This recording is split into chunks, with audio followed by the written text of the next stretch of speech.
Alright, back in southern Norvali's camp. Leader of our congregation. There aren't many of us You know, left. it feels like Laura Bailey has always made an appearance in at least one installment of almost every franchise we've looked at that has voice acting at some point. Remind me, the Joe, has she ever been in SCWRM? Not to my knowledge, though. I'm gonna call it right now. If Franziska ever gets a voice, it'll probably be Laura Bailey. Turned them into Grims. Possible. We build walls Mine to keep them flat. out, but they just break through. She could work too. Jonathan tells us all this is God's way of testing our faith, like Job in the good book. We do our best. We fight, we pray, but sometimes there is so much sadness and sickness and death. Why don't you just leave? Leave? No, sir. This is our land, given to us by God. Of course. If we're meant to die here, I mean, like you said, it's not a negative portrayal of it. Oh God, what's the frame rate there? It reaches points of stupidity sometimes. A few months back, a group of folks lost their faith and decided to leave us. They made it half a mile outside town. They're with God now. Bless their souls. I guess if you were fan casting Laura Bailey and Ace Attorney, who would you ever voice, Pedro? When Jonathan left, he said that if he saw the creature, he was going to try Mia? to kill it. Yeah, that she could I love work my as husband, Mia. I But guess. he's no fighter. Not like you. I prayed for you to Oh, and now I just saw a little I minor believe graphical Jonathan- Yeah, glitch. again, because the door is supposed to And I open when the believe that NPC God does sent it. you It's here just to go that and find him. this is a glorified cutscene. help us. At least I'm glad I'm able to move at normal speed. Yeah, quite a lot of games around this generation looked like they were being held together by duct tape. Okay, Remember, let's be as per fair. usual, PS3 architecture, meaning that you know it had to be custom made with that. I It's do. weird because Naughty Dog's games didn't really give that vibe to me ever. Admittedly, Naughty Dog always have had the benefit that they don't go for the most complex of gameplay formats in the sense that their gameplay formats are basic, but they master that basic thing so well that they're renowned. Okay, now I can climb. Thanks.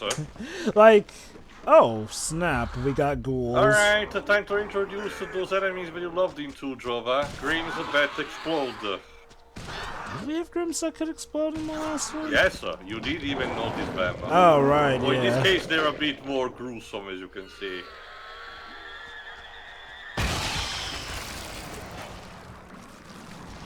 Wait, where did that running one go? I don't know. Did he run back after the camera pulled out? So basically, they pop like balloons, so take them out before they take you Basically, out. the first section here before we get to the mines is gonna be Grim Central. Essentially, this entire place has been, you know, converted before the L vaccine could be properly distributed. Let me guess, some of these are the people who pretty much... let me just explain this. One of the best, how do you make a shotgun even better? With the first upgrade, it sets enemies on fire. Why? Who cares? It's cool. Shut up. I guess more explosive gunpowder. That's neat. Sorry, go on, Jova. So I'm guessing that these Grims are, you know, members of the community who split off and, well, got corrupted before the vaccine was given, I guess. Okay, technically yes, but not in a sense that they were, you know, they split up, in a sense that they were captured before the community could trench themselves. Oh, I mainly asked because, what's her name? Laura Bailey's character. character. I don't even think she calls herself by name. I could have sworn that we saw her name in the subtitles or something, but yeah, Possible. no. Admittedly, I did not pay.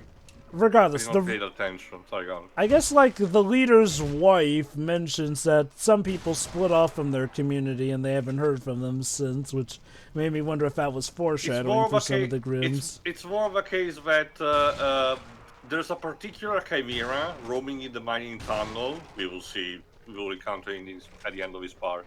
You know, that has been a particular nuisance, and regularly the people of the community have tried expeditions in order to actually, kill him properly. None of them returned. And the husband, of Lord Bailey's character is especially been in the last one. So Right. Capelli has to see if he's dead too as well or not. She also mentioned some people who had lost faith and split off from them, and well, I guess we can assume that those people are dead. Anyway, if you have played Resident Evil 4, this section will be very familiar to you because it's eerily similar to the early stages of a village. Lots of rural houses, so there's a bit of verticality, and there are, in this case, grims all over the place. Sadly, no bell that actually calls all of them, with Capelli asking if they went to bingo.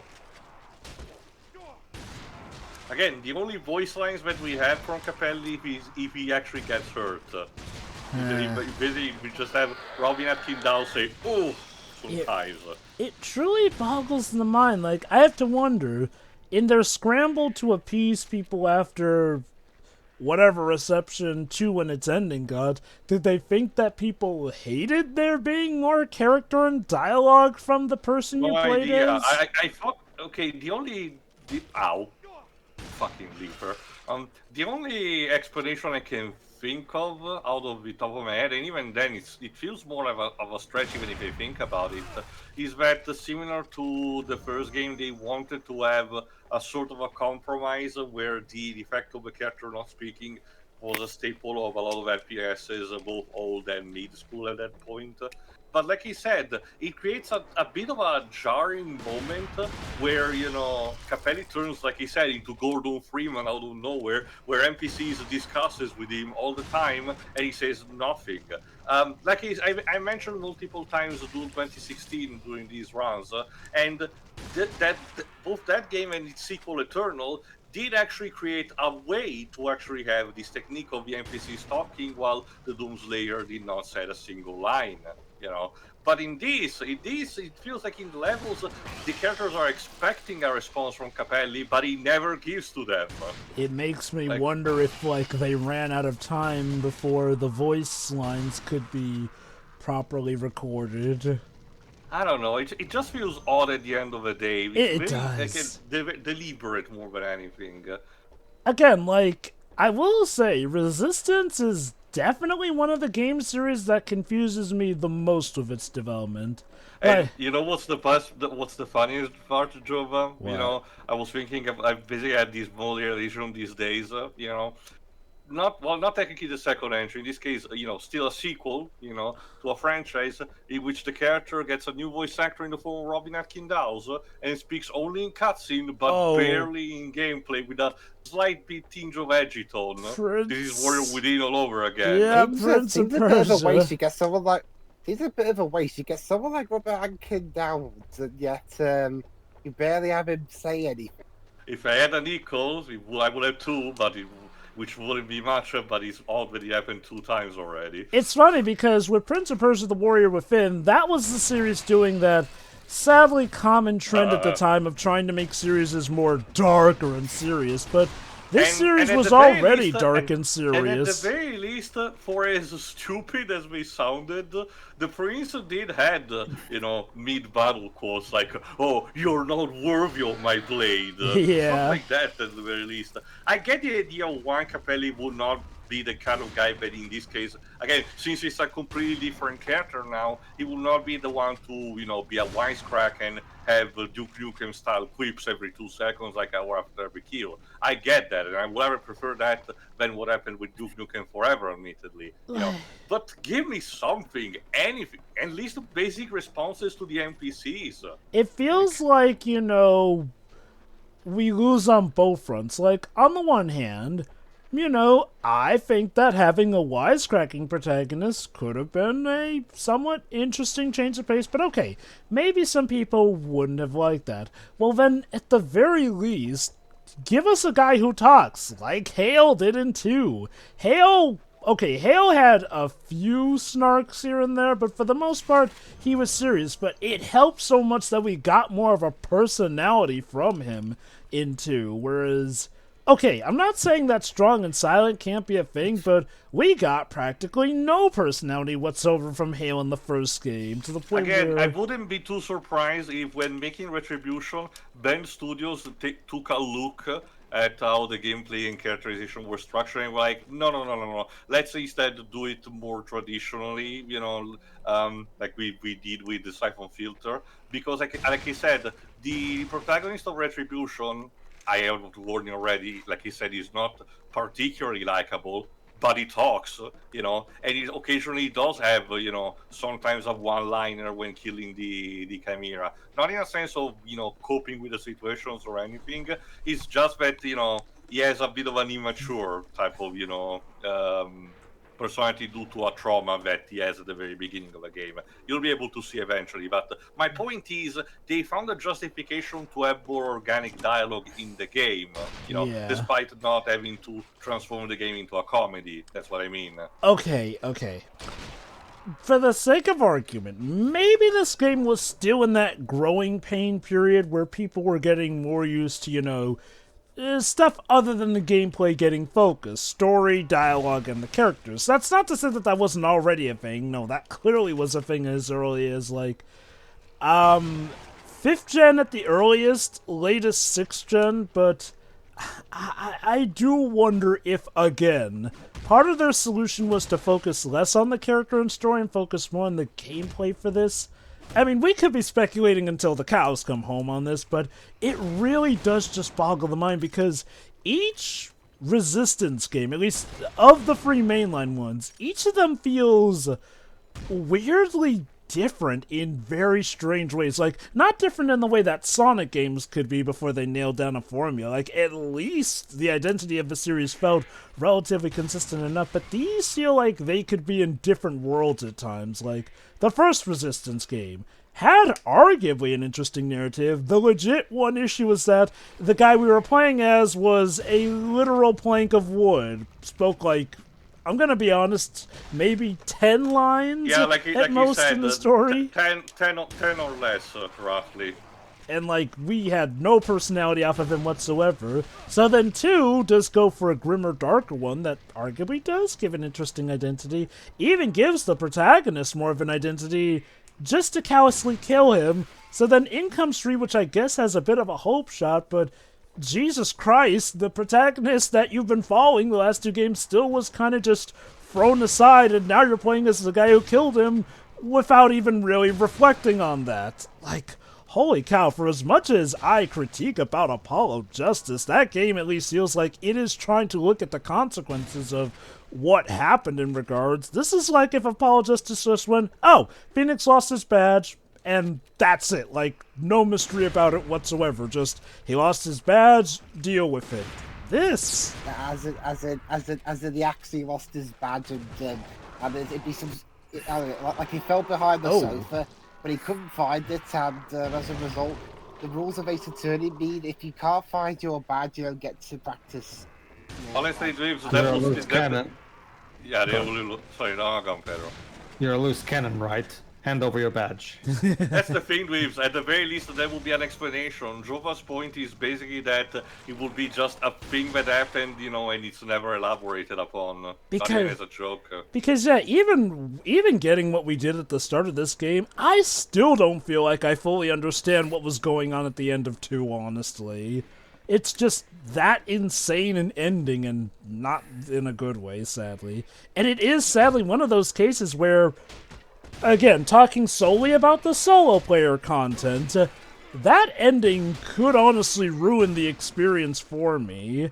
I'm speaking as somebody who recently got over how much the ending of the Layton vs. Ace Attorney crossover bums me out, to the point where now I can at least enjoy that game in spite of its ending, but man is it tough, because the thing about an ending is, the ending impression can be just as, if not more impactful than the first impression of a project, because that ending impression will be what leaves the building with you, essentially. Now, if the journey was good enough, that can potentially overpower even the worst of endings, except not really How I Met Your Mother, but all the same, though, an ending really does have a big potency of power, and There's well, also a big argument to be made about catharsis, the lack thereof, or when it's appointed to either do either of those. that is But true.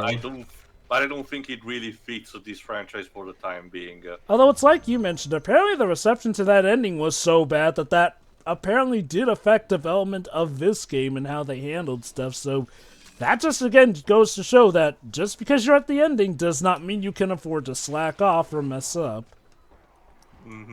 Again, I still have to properly play Killzone, so I don't know actually if plot-wise it's affected one-to-one in a similar case to that, because I did not heard any particular cases like in this one, so I'm a bit more optimistic towards that one to see What's the how it deal with unfolds. Killzone? Well, as in, it still has, multiple games, and that's what I'm gonna record not too long after I'm done with this. Oh, I But get mean, that. I was wondering if like Killzone had a similar infamous issue Well, to this series. Not that I do know. I know that the character Rico is not particularly liked, but I want to see for myself, how he actually is. My point is that, it's still a franchise in a similar state to this, that was more prevalent. It started on PS2, but it's more prevalent to the PS3 era. But comes the early days of the PS4, was a bit more lucky than this because it got a new game.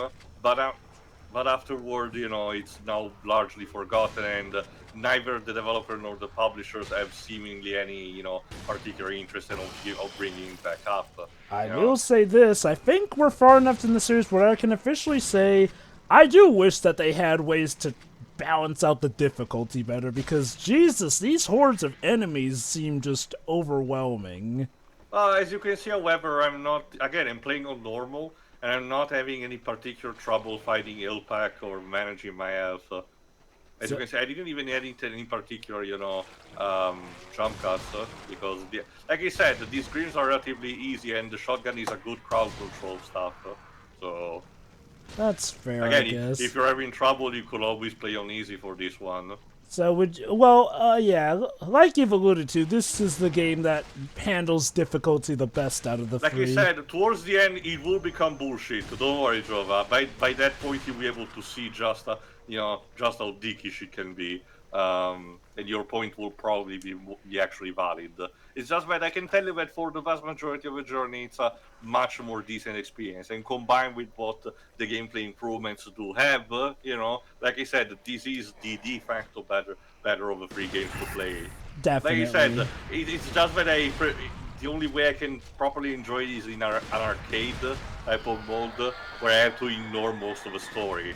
I definitely do get what you mean. I mean, now, some people would argue the most important aspect of a game if it's its gameplay, and you know what? Fair and fine, but I do think that we are definitely nowadays at a point where the story of a video game can be arguably as impactful as its gameplay, especially if it's a gameplay that definitely focuses a lot on story, and well, given that this is a story... What I get it, Jova, and I do believe what I said about in stuff like Xenogears, how there should be a balance between the two, and swinging the pendulum in either side can potentially not work out unless it's the entire point, your entire point. Like, for example, recent indie game that came out with is called Balatro, doesn't have a story to speak of, but it still manages to work out because the gameplay is just that addictive, and good to play as. But here's the thing, when I'm paying for a product like this, if I'm paying for a movie, of course that's the thing that I'm gonna care the most about, sure, the presentation and the story. But if I'm paying also for a game, I at least personally want to also judge the level of interactivity that it provides to me. How much control do I have? What can I do? And how do I actually, solve the challenge that it's posed to me? So if a game manages to, have at least something fun towards this regard, I can actually, still criticize the story, but still have fun with the game thanks to its gameplay. It's not a guarantee that it can happen, because sometimes, unfortunately, the two are mutually exclusive because of, different reasons, like development issues, for example, but it can happen. Like I said, in this case, I really don't give a shit about the plot. I don't think it's, you know, the most awful plot I've seen in a video game, neither Sony made nor at all. You know, it's just there. But like I said at the beginning of or Resistance 1, if this was the only thing that Insomniac did with the PS3 era, I'll probably be much less charitable to it. But at the very least, I can take solace in the fact that I can play a, you know, a fun FPS with this. Okay. And you know what? Anyway, I think we're close to the entrance of the mine. As you can see, this initial section goes on for quite a bit in order to get there. Like I said, we're severely out of how the first game's levels were structuring these, you know, micro levels that compose like a big presence in a town. And instead now we're having, you know, a more traditional, quote unquote, you know, big sections in one location that offers, you know, maybe a bunch of set pieces or particular type of level design, you know. Which, again, nothing wrong with either of them, it's just an observation. I can tell that Retribution is more stylized towards how the first Resistance was, since it was made in between 1 and 2. And as a result, it does really feel like a transitional piece. So even in the level design, it is a bit more similar to 1. Mm-hmm. Is that the PSP spin-off? Yes. Like I said, it was recently released on thanks to the PS4 backward compatibility program, so I appreciate that. Again, it manages to, for emulation-wise, it manages to up the resolution decently enough, so that nothing really looks jagged, anything is polished. It's just that unfortunately the performance is not great. You know, it was sorry, yes, Babes? I was gonna say, how on earth do you play a modern first-person shooter with only one analog stick? That's the thing. That's the thing, Dwebs.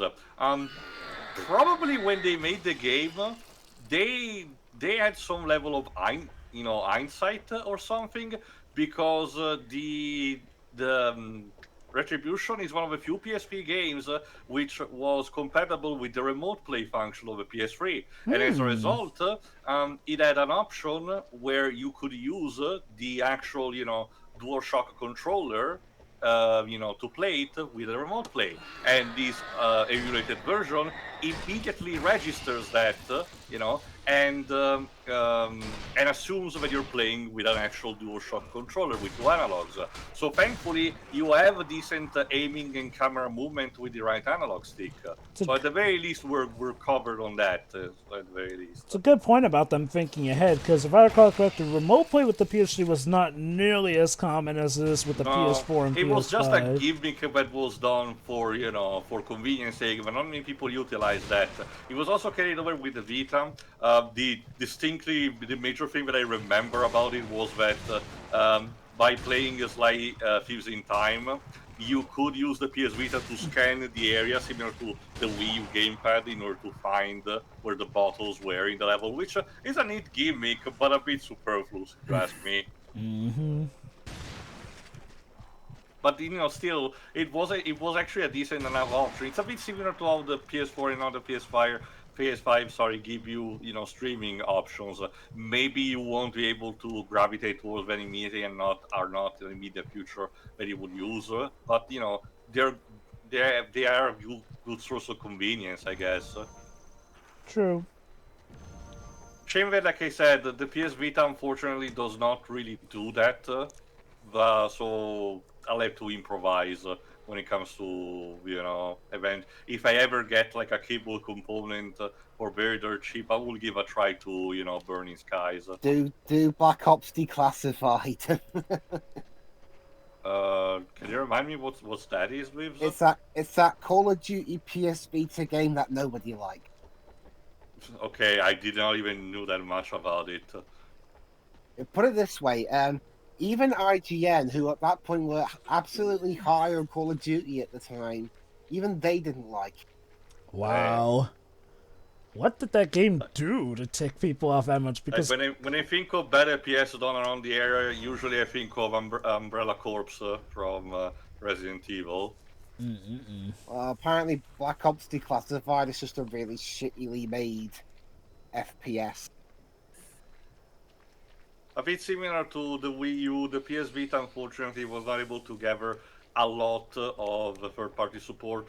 A couple did, mostly Tecmo Koei and occasional minor things like Namco had the two Tales of remakes from their DS titles on there, and more famously the golden version of Persona 4. So there is that. What about Uh, Ridge Race? that was on the PSP, and it was emulation on the PS1 of the PS1 No, title. I think there was a Vita game. Oh, I did not know about that.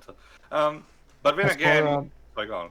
As for Retribution, like, are we sure that who knows? Like, if even emulated on a more modern system, I can only imagine how the game ran on the actual PSP. Well, again, as someone who actually played a lot of first-party titles on the PSP, I can imagine it shifted between 15 and 20 FPS.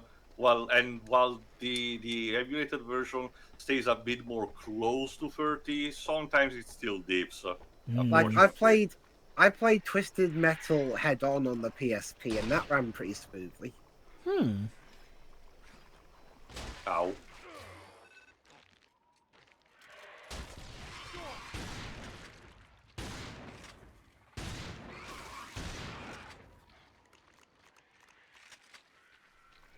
Basically, what I had to do now in order to here's the thing. The game gives you like that locks you into that marker, but the door in order to get there, not this one, but one more up ahead, does not really open up that much. There you go, I'm supposed to crouch, but this doesn't really happen until I kill a decent enough amount of leapers in this area.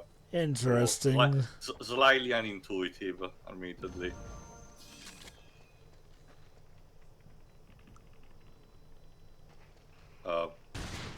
Thank you for the shotgun ammos. How did those giant things fit into those tiny things that were clearly too small for them? We've seen it before when I burst one of them and the model glitches in order to remain there. They're knelt in a fetal position. When they open up, they actually burst like a chrysalis. I mainly asked because those eggs looked like they were more to hold like leapers instead of the full-grown grims. It's strongly implied that they were based instead on children rather than adults. I see. I'm looking at the PPSSPP's forums thread for Resistance Retribution, and it says that on PPSSPP there's a lot of problems with end level crashes, apparently, from what people are saying here. I only saw a bunch of videos of emulated. Oh, there you go. We found. And we found also one of my favorite guns in this, by the way, the cryo gun. Again, taking page from Ratchet and Clank, nitrogen-based Chimera weapon capable of freezing enemies in place. Affected enemies stay frozen for a few moments, vulnerable to damage from their weapons. Effective when facing large group of enemies or an enemy with a quick charge attack. R1 fires a stream of nitrogen-based liquid that freezes enemy in place, while frozen enemies vulnerable to concussive attacks, etc., etc. Yeah, I'm trying. Again, if you wanna do the Sub-Zero, fatality, you can do that Nice. with this one. And while the ammo gets consumed very easily, you will always find plenty. So it's another good crowd control type of weapon. Oh, I see we found her husband, Johnatan. Yeah, and he's still alive, so thank goodness of that. Like I said, one of the positives that I can say about the way the story is constructed is that, one, it would have been so easy to, go full on the tragedy and killing, Capelli's family at the beginning, or make you go through the entire search of a person only to find them dead already. No. Thankfully, for the most part, they do not fall into these trappings. It also You'll be feels able to see when they do, actually. also feels nice that they don't just waste characters. I mean, seriously, a lot of Halo's platoon were kinda wasted. I think this guy is voiced by Travis Willingham. Let me check. Travis Willingham and Laura Bailey. I mean, they are married. They're married. So would that have been a meta-casting gag with this? Sometimes it just happens. Especially You have to when you remember, have... Jova, that aside from that connection, a lot of these voice actors are actually IRL friends. like I said, the group of Critical Role was formed because it's just a bunch of friends that want to play D&D together. It's yeah, true, makes sense. Of course we are. There's Sorry, go a on. there's a character who there's a character in Tales of Hysteria that's voiced by Travis Willingham, and one of the major female characters is voiced by Alexis Tipton. For those who don't know, that's Laura Bailey's self-appointed. Laura Bailey's appointed successor. Huh. So Wait. nowadays Laura it's Bailey more, has a successor already? Yeah. Yes, Alexis Tipton. Well, she's been her successor for a while, though. Like, for example, you know how she used to play Young Trunks in DBZ? Well, Also, now it's Alexis Lucina, Tipton for that does example. Okay. Successor implies, though, that Laura Bailey completely retired from acting. it. As in, like, she's the one who's been doing Laura Bailey's old roles that she doesn't do anymore. Okay. I think she also succeeded as Chun-Li. I think. No. Oh, okay, that's another one. Okay. Anyway, new escort mission. In this case, Johnatan is trying to, activate the electricity in the place. So don't ask me how it still works after 4 years. And we had to save him from the Grims. I found this voice actor in the meantime, Kathy Farley, which voiced, for example, the character Kane Trios in the Mass Effect games. He's still doing voice stuff to this very day, so that's pretty cool. He's also been a voice director for a lot of games, including stuff like the Final Fantasy VII Remake. Yes. You'll find this interesting too. She's the current English voice of Yuria from what knows of. She's going to be in the upcoming movies. So like I said, this guy basically has been a lot of voice director, and also, let me check also for reacting. Yes, she voices Lucina now, like the Theo says. Okay, this guy was in Tactics Ogre Reborn. The Chocobo GP game. Horizon Forbidden West. Like I said, this guy is still working to this very day, very active, so good on him. Forgot what I was saying before. Alas.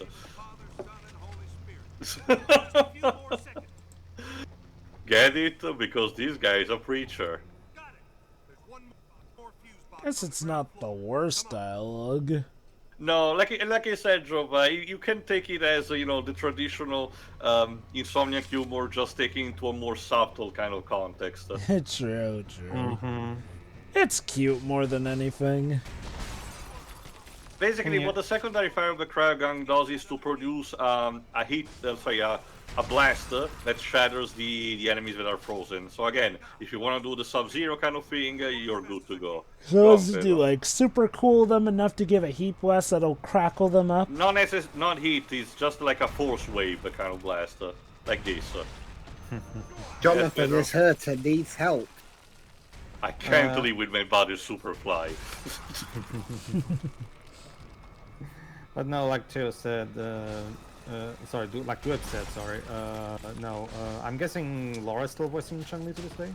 No, it's somebody else. No. It's just another song like that they chose. I think she's a good replacement. It's just noticeable. Well, it's interesting because Alexis does a great job in not even making you notice that it's not Laura Bailey voicing. Because it's Jenny Kwan now. Question to you: have you played the Tales of Hysteria? Yes, unfortunately. Okay. Unfortunately, I don't think the game is the abomination a lot of people say it is, but yeah. No. Okay, I will reserve the proper commentary of it. The story, for the most part, is okay. It has the few moments where it actively made me dislike it, but I've seen worse. No, it's the gameplay, because the PS4 version is locked at 30 FPS and draw distance enemy at 10. That sounds... trust me too. Even if you mod the PC version to run at 60 FPS, it's not much better because that terrible camera is still there. So it's just like one of those things where it's just like, that bad, huh? But to bring back to Tales of Hysteria is one of the black sheep of the. Oh right, Hysteria. unfortunately, right after that, they made Berseria, so... Which was much better. The thing about Zestiria that caught me off guard is, like, up until that point, I'd heard nothing but praise for each Alright, Tales. Just to mention, Sean, Johnatan doesn't want to go back immediately to the place because he believes the time is right to kill this Chimera, which is appropriately called Satan. No, I'm not even joking. That's what the game labels it as. And as you will see, it's not really a devil. It's more like a mole cricket type of Chimera. Chapter 12. And, Satan. But just to get to the point, because honestly too, when you listen to Sharia in Tales of Grace's F, and then you listen to Alicia in Zestiria, I don't know about you, but it's really difficult to even notice that it's not Laura voicing Alicia. I guess Zestiria got something right. So well, the voice acting is fine. I can tell you that. Oh, no, the voice acting is great. Like for example, here's one thing. Here's one freebie I'll tell you about Zestiria, Jova. My favorite character in that game is Rose, who is a great character that needs to be put in a better game. Okay, yeah. One thing I needed to ask, like, with Tales of Zestiria, was it just the gameplay that was terrible, or was it also the story, too? Well, okay, here's the thing. The story itself is just bland. Okay, let me put it this way. I'm gonna try my best not to diverge into Vesperia real quick. Much like Vesperia, it did the mistake of being very lore focused, and the Tales series is not good at creating compelling lore. Not really. I argue instead the problem is that the Tales of franchise prides itself onto, making RPG stories that normally deconstruct the typical cliches, but Zestiria instead is a very run-by-the-mill good versus evil story with no real twist. I understand what they were trying to do. It was a 20th anniversary game, and it even takes place in the same world as Fantasia, so they wanted it to be a traditional RPG in every sense of the word, right? Like a very old-fashioned RPG. The problem is that there's a reason why, like some cliches should stay in the past, but it's not even a case you'll be able to see Jova if we ever get to that game. It's better to to visualize that rather than being told to you. Just to mention quickly what's going on. The gimmick of this mine level is for you to get basically explosive tanks. The game labels them with a substance. I think it's called acetylic, but basically they're explosive, so in order to open the doors. This will be basically the game teaching you the way also to how to defeat the boss, Zelda style, basically. But no, Jova, that's the thing. The story is just one thing. But like I said, if the gameplay is not particularly fun to play, mostly because it's locked, and also the way you level things up is a bit more weird compared to the other Tales of titles, so I argue that there's not too much of a satisfaction. Whoa! Yeah, that's Satan. Well, I'll admit, it could be a particular take on him. Basically, shoot the eye in order to make the creature cover it. Then, when he does that, usually if he doesn't run away, you will need to use one of the acetylic tanks in order to blow it, throw it towards it, and blow it up. This level will be a sort of a cat and mouse situation with this guy until you're able to kill him properly. Get this, Jova. We don't have Laura Bailey as an Ace Attorney role, but we do have her successor, Alexis Tipton, as Pearl in the Ace Attorney anime. Huh. So there's that. Sure.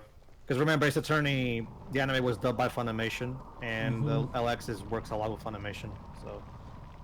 Now I actually remember what I was saying before, and I did saw a couple of videos of emulated Retribution, which did manage to make them work out at 60 FPS, but I don't know what kind of specifics would you need to have, in order to... Jesus, there he is. Like I said, play cat and mouse. I like to just imagine this boss going, okay, I'll hide right here, and then it'll look great right as they show up at the door and knock. I'll burst through like the Kool-Aid Man. Oh, yeah. I will say, let me put it, it's one of the, just to mention, that's the thing too, like, I will argue even the characters themselves have issues with like, for example, someone like Mikler was, for the most part, is just there, and he doesn't really have anything interesting. I'll Well, admit, yeah, I'll admit, but- I yeah, only yes, Joe, but as Joshua proved, you can do Fujo bait good. There's not even good Fujo bait. You know? There was a point that I made during a specific moment where I even had a status on the SSM page of us. So maybe if you have the patience to look it up, you may find it. But there's a specific moment where the main protagonist should react to something bad that happened, but doesn't really, Oh, and boy. as a result, it does feel out of character. But again, like you said, it's best to be seen by hand.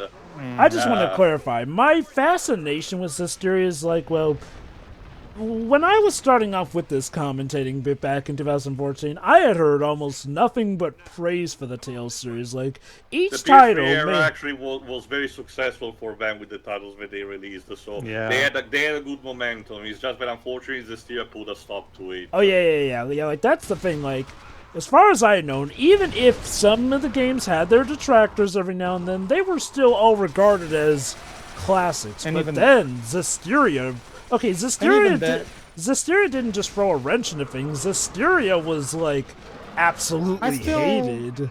I still think Tales fans overreacted a lot. Don't get me wrong, the game is disappointing, but like people treat it as like the worst sin that has ever been committed by Wasn't that mankind. the game where people? Wasn't that the game where people got pissy that Yes. that one character wasn't the main protagonist and just someone else was? Yes, and guess what? Dwebs. Their response was to make a shitty DLC expansion that is terrible and Oh no! treats the characters horribly. But Yikes!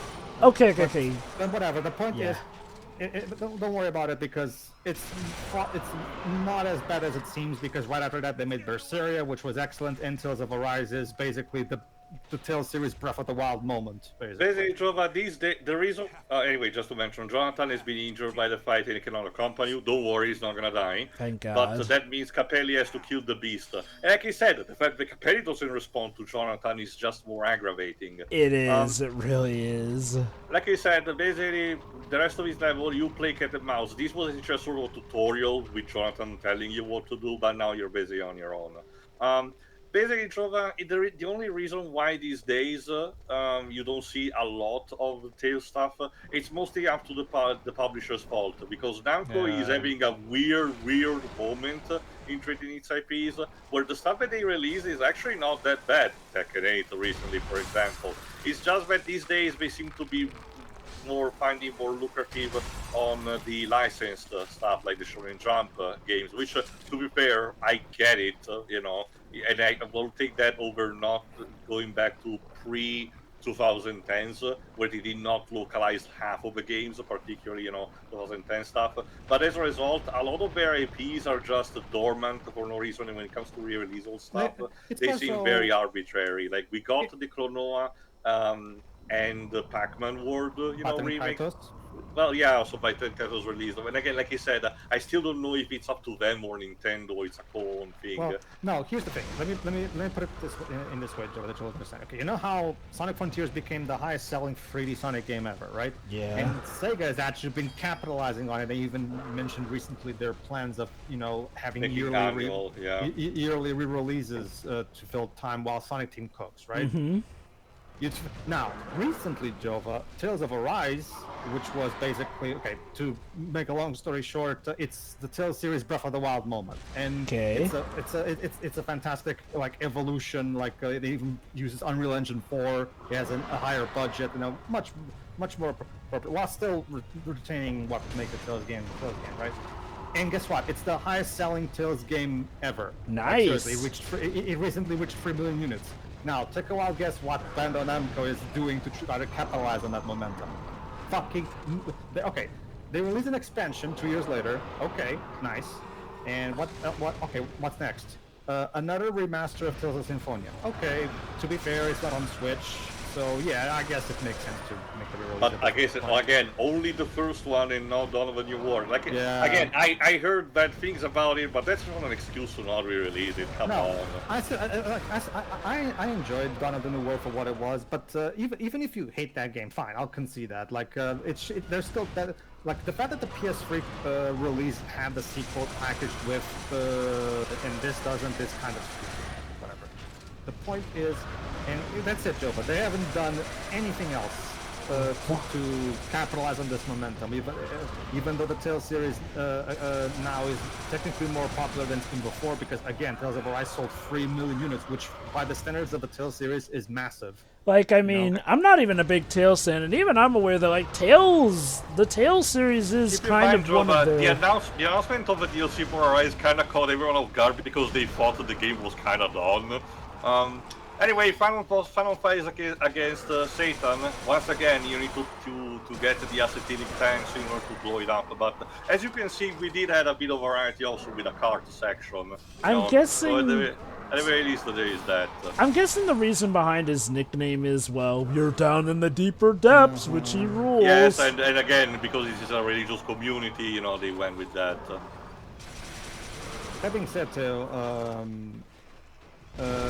our PCS3 runs Dawn of the New World perfectly, and it's not a demanding game at all. It's remember, it was the original Wii game anyway. Like it's not a demanding game at all. So your computer should be capable of running it. Oh no, it's nice. I'm just talking about official releases because that's still applicable to stuff like most of the old catalog, which thankfully these days has good emulation and fan translation. But it's just that the company is refusing to actually release it. And again, I think that CV11 put it very eloquently with a couple of user reviews. You know, I'm gonna buy the game if you're actually gonna sell me. Otherwise, I pirate it. Simple as that. Anyway, we defeated Satan. Sorry for the lack of a cutscene, because it transitioned to the next level immediately without a black screen. So you'll see the aftermath in the next part where Capelli and Malikov get the train. I have to say, fighting the devil was easier than I thought it would be. Still not as cool as in Castlevania Lords of Shadow. No, I prefer the devil from Doctor Who. Well, to be fair, guys, it was still more momentous than in Final Fantasy VIII. We just randomly found them in a magical lamp. Well, you know what? I'll give credit to all those games. Probably still more climactic than fighting the devil in the Spawn movie. That was Money Bolger, drove a different guy. See you for the next part. See ya. Yeah.